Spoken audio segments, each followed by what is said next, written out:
যারা বাংলাদেশ চায় নাই তারা নাকি এখন বাংলাদেশ গড়তে চায় একসাথে। আসলে এদের লজ্জা হওয়া উচিত। আগামী 12ই ফেব্রুয়ারি আপনারা তো অবশ্যই ভোট কেন্দ্রে যাবেন এবং আপনাদের যারা আত্মীয় স্বজন রয়েছে, পরিবার রয়েছে, তাদের সকলকে একসাথে একযোগে ভোট কেন্দ্রে গিয়ে ভোট প্রদানের মাধ্যমেই সেই রাজাকারদেরকে আপনারা জবাব দিবেন ইনশাআল্লাহ। আমার ভাই বলেছেন যে একটি মুক্তিযোদ্ধাদের কমপ্লেক্স করতে, এবং আমাদের দুই একজন ভাই বলেছেন যে আমাদের বয়স মানে আমাদের বীর মুক্তিযোদ্ধারা বলেছেন যে আমাদের বসার জায়গা নেই। আমি বলে দিই, যদিও আমার একটি পলিটিক্যাল অফিস, আমি একটি নতুন অফিস করেছি, যদি কখনো বসার জায়গা না পান, আমার আপাতত আপনাদের জন্য পরবর্তীতে মুক্তিযোদ্ধা কমপ্লেক্স তৈরি করে না দেওয়া পর্যন্ত আপনারা আমার অফিস আপনারা ব্যবহার করতে পারবেন ইনশাআল্লাহ।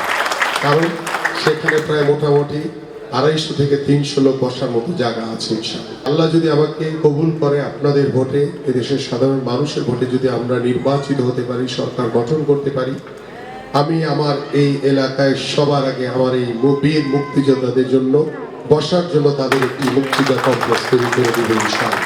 আমাদের এই বৃহত্তর মিরপুরে কোনো সরকারি মেডিকেল কলেজ কিংবা হাসপাতাল নাই। আমাদের কেউ অসুস্থ হলে তাকে সেই ঢাকা মেডিকেল কিংবা সরোয়ার্দী কিংবা কুর্মিটোলায় যেতে হবে। আল্লাহ যদি আমাকে কবুল করে, ইনশাআল্লাহ আপনাদের ভোটে আমরা যদি সরকার গঠন করতে পারি, আমরা ইনশাআল্লাহ আমাদের এই মিরপুরে একটি মেডিকেল কলেজ এবং সরকারি হাসপাতাল নির্মাণ করব ইনশাআল্লাহ। যারা বাংলাদেশ চায় নাই তারা নাকি এখন বাংলাদেশ গড়তে চায় একসাথে। আসলে এদের লজ্জা হওয়া উচিত। ভোট জালিয়াতি করার একটা নতুন পরিকল্পনা তৈরি করেছে, আর বিকাশ নাম্বার নিয়ে তারা টাকা দেওয়া শুরু করেছে। তারা 500 টাকা দিয়ে, 1000 টাকা দিয়ে তারা ভোট কিনতে চায়। আমি দৃঢ়ভাবে বিশ্বাস করি আমার বাংলাদেশের জনগণ, আমার ঢাকা 16 আসনের জনগণ অত্যন্ত সচেতন।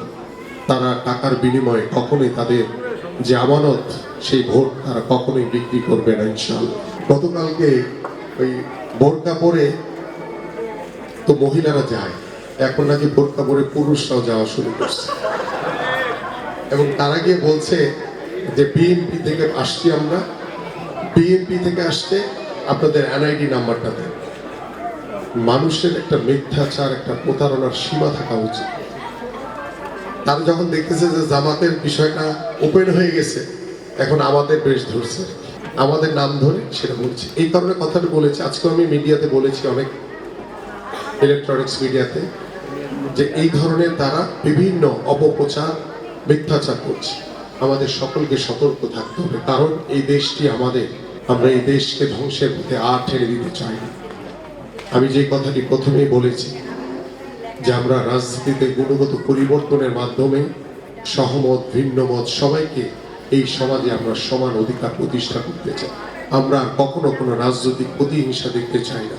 আমরা দল মত নির্বিশেষে সকলেই সম অধিকারের মাধ্যমে এই সমাজে একটি শান্তিপূর্ণ সমাজ এবং একটি মানবিক সমাজ আমরা গড়ে তুলতে চাই।